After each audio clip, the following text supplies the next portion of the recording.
আসসালামু আলাইকুম ভিউয়ার্স, আজকের ভিডিওতে আমরা ইউটামাল রিটার্ড মেডিসিন সম্পর্কে আলোচনা করব।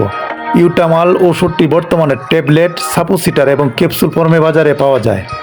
এর জেনেটিক নাম বা সক্রিয় উপাদান হলো ট্রামাডল হাইড্রোক্লোরাইড।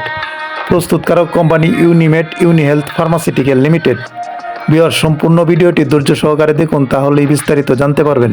ইউটামাল রিটার্ড ট্যাবলেটটির কার্যকারিতা কী, কোন কোন রোগে ডাক্তাররা এই ওষুধটি দিয়ে থাকে। যেমন দীর্ঘস্থায়ী, মাঝারি থেকে তীব্র ব্যথার লক্ষণ বা উপসর্গে এই মেডিসিনটি ব্যবহার করা হয়। অস্ত্রোপচারের পরবর্তী ব্যথা, মাঝারি জনিত তীব্র ব্যথা, অপারেশনের পরবর্তী ব্যথা কিংবা দাঁতের ব্যথা, দাঁত তোলার পরবর্তী সময়ে ব্যথা, এছাড়াও আঘাতজনিত ব্যথা, ভাঙ্গাচোরার ব্যথা, এই মেডিসিনটি ভালো কাজ করে থাকে।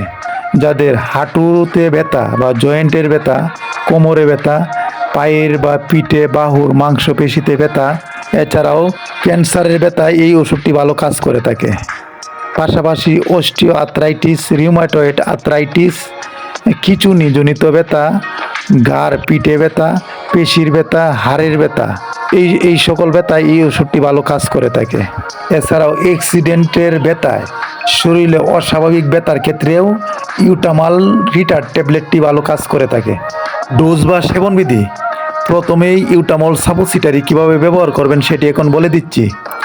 যাদের তীব্র ব্যথা, অপারেশনের পরবর্তী ব্যথা বা ক্যান্সারের ব্যথা রয়েছে, যারা প্রাপ্তবয়স্ক রয়েছেন, তাদের ক্ষেত্রে দৈনিক স্বাভাবিক মাত্রা হচ্ছে 100 মিলিগ্রাম সাপোসিটারি 6 ঘন্টা পর পর ব্যবহার করতে পারবেন।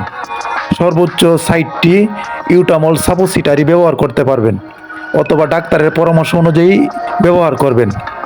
ইউটামল ট্যাবলেট বা ক্যাপসুল খাওয়ার নিয়ম হচ্ছে, সাধারণত ডাক্তাররা দৈনিক 1টি থেকে 2টি ট্যাবলেট খেতে বলে। খাবারের পর খেতে হবে, ভরা পেটে খেতে হবে। ডোজ অবশ্যই ডাক্তারের পরামর্শ অনুযায়ী নিতে হবে।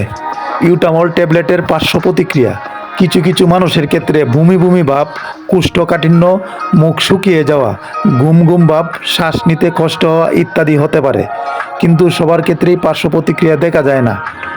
যদি অস্বাভাবিক লক্ষণ দেখা দেয়, তাহলে অবশ্যই ডাক্তারের পরামর্শ নিতে হবে।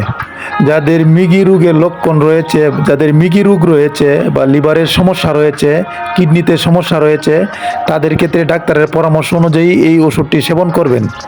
গর্ভ অবস্থায় স্তন্যদানকালে এই ওষুধটি ডাক্তারের পরামর্শ ছাড়া সেবন করা যাবে না। আজ এ পর্যন্তই। ভিডিওটি দেখে যদি একটু উপকৃত হয়ে থাকেন, চ্যানেলটি সাবস্ক্রাইব করে রাখুন। আসসালামু আলাইকুম, সকলকেই ধন্যবাদ।